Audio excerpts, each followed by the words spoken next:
Ambush. It was not yet dawn. Sleeping soldiers lay scattered on the cool sand, each with a shield and weapons ready for instant action should the Trojans spring a surprise attack.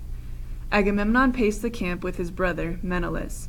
They met Nestor, who had been checking that the sentries were alert for any sign of Trojan raid. An experienced soldier, Nestor, carried a strong spear with a bronze head and wore a thick purple cloak against the cold. Agamemnon confessed his concern about the coming battle.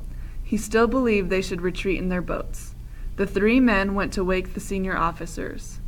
Diomedes slept outside, surrounded by his men. Their spears struck upright in the sand close to their hands. Nestor touched the sleeping man's foot. "Wake up! Why should you sleep while old men keep guard?" Nestor smiled fondly at the brave Diomedes, who picked up his spear and a lion skin that reached from his shoulders down to his heels. Beyond them in the dark, the war dogs yelped and then were silent. Nestor suggested that it would help to know what the Trojans had planned for the morning. If someone were to pass through their lines, they might hear something or bring back a prisoner for questioning. Diomedes volunteered at once and asked for Odysseus to be his companion. Odysseus, who loved adventure, agreed.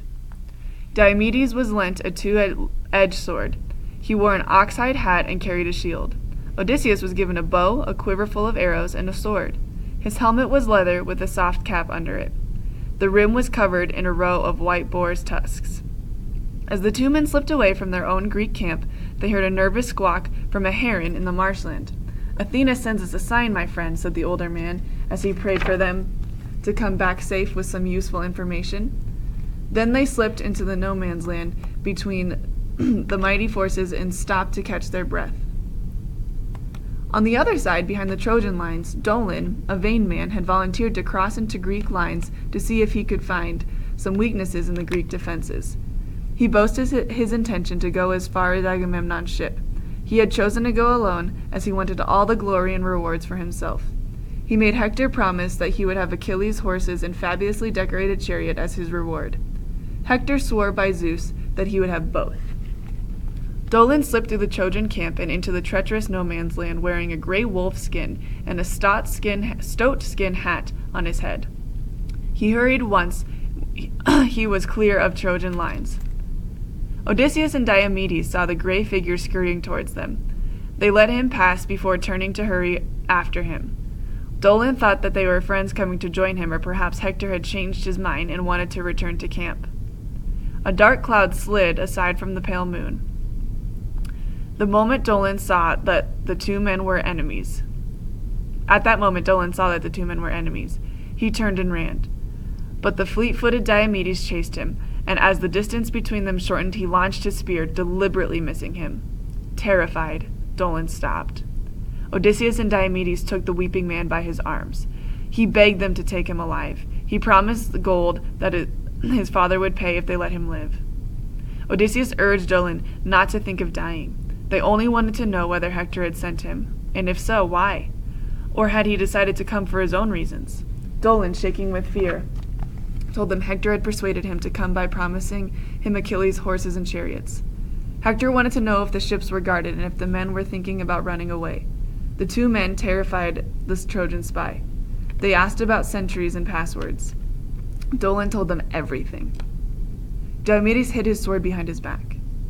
Odysseus pulled the frightened man into the shadows of an old tree, and still smiling, asked him quietly where Hector was, and if he had his armor near him.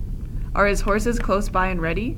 Do they plan to hold their advanced position by the ships, or go back to the city after they have defeated the Greeks? Just answer us truthfully, my friend, whispered the cunning fox. And Dolon did. Odysseus asked him for the positions of all the most important warriors in the Trojan army, and where their horses were and their spears and bows. Dolon, fearful for his life, spilled out everything. And there are two of the loveliest horses I have ever seen, owned by the king of Thrace. He sleeps beside them with his glorious chariot near the front lines, over on the right. The horses are snow white, and the chariot is decorated with gold and ivory. The Greeks smiled at each other in this news. Dolon went on, I have been as truthful as I said I would be. Now take me as a hostage back into your lines. I won't make a sound. Diomedes looked down at the miserable man, who had leaned down to clasp his knees in submission. He took the double-edged sword from behind his back and slashed the Trojan's head from the neck. Dolon was dead before he had stopped speaking. The two Greeks moved behind the Trojan lines. Close to a group of sleeping men, they found the 2 white horses belonging to King Rheseus. Odysseus killed 3 guards and the charioteer, and then harnessed the nervous horses horses up to Rheseus' chariot. Meanwhile, Diomedes silently slaughtered 12 more sleeping Trojans. Odysseus whistled as soon as the horses were harnessed. Diomedes mounted the chariot. Odysseus drove like the wind throughout the Trojan encampment to safety beyond the Greek front line. Their arrival with the wonderful horses and the news that they had killed 17 Trojans and were not even scratched lifted the spirit of the Greeks. While the horses were rubbed down, fed, and watered, Odysseus and Diomedes went into the sea and washed the sweat and blood from their bodies, rubbed themselves with olive oil, and then made appropriate libations to the goddess Athena. The archer god Apollo was furious.